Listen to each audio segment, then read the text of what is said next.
Hi guys, welcome back to techie eats. मेरा नाम है विपुल। गाइस, आज की वीडियो में हम क्रिकेट खेलने जाने वाले हैं ग्लूड रीलोडेड एंटरटेनमेंट जोन में। मैंने ये सिर्फ क्रिकेट 100 रुपीज़ की प्राइस में खेला, जबकि नॉर्मल प्राइस 250 से 300 होता है। तो मैंने ये ऐसा कैसे खेला, क्या जुगाड़ लगाई, वो मैं इस वीडियो में आगे बताने वाला हूँ।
तो गाइस, क्रिकेट खेल के बहुत ही मज़ा आ गया। मैं बचपन में बहुत ज़्यादा क्रिकेट खेला करता था और अब ऑलमोस्ट मैं 1-1.5 साल बाद क्रिकेट खेला मैंने, तो बहुत ही मज़ा आ गया।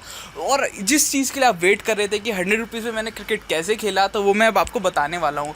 तो क्रिकेट 100 रुपीज़ में कैसे खेलें, तो इसके लिए आपको लिटिल ऐप डाउनलोड करनी पड़ेगी अपने फ़ोन में। मैंने लिंक डिस्क्रिप्शन में डाल दिया है। बाकी लिटिल ऐप डाउनलोड करने के बाद आप इसमें ग्लूड रीलोडेड सर्च कर सकते हैं और उसके बाद 1 गेम ऑफ क्रिकेट, जो कि मंडे टू थर्सडे वैलिड होगा, 100 रुपीज़ में। बाकी फ्राइडे सैटरडे संडे में ये इसकी प्राइस 150 हो जाती है। तो this is how you can get cricket in just 100 rupees.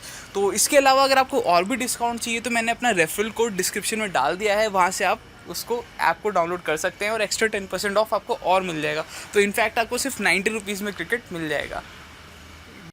तो गाइस, ग्लूड में आपको 1 गेम ऑफ क्रिकेट में 3 ओवर खेलने के लिए मिलते हैं और बाकी जो इसकी लोकेशन है वो मैं डिस्क्रिप्शन में डाल दूंगा। गाइस, अगर आपको हमारी वीडियो पसंद आई है तो प्लीज़ इसको लाइक कीजिए, शेयर कीजिए, हमारे चैनल को ज़रूर सब्सक्राइब कीजिए। हम ऐसे ही और भी नए नए जुगाड़ और भी नए नए एक्सपीरियंसेस लाते रहेंगे।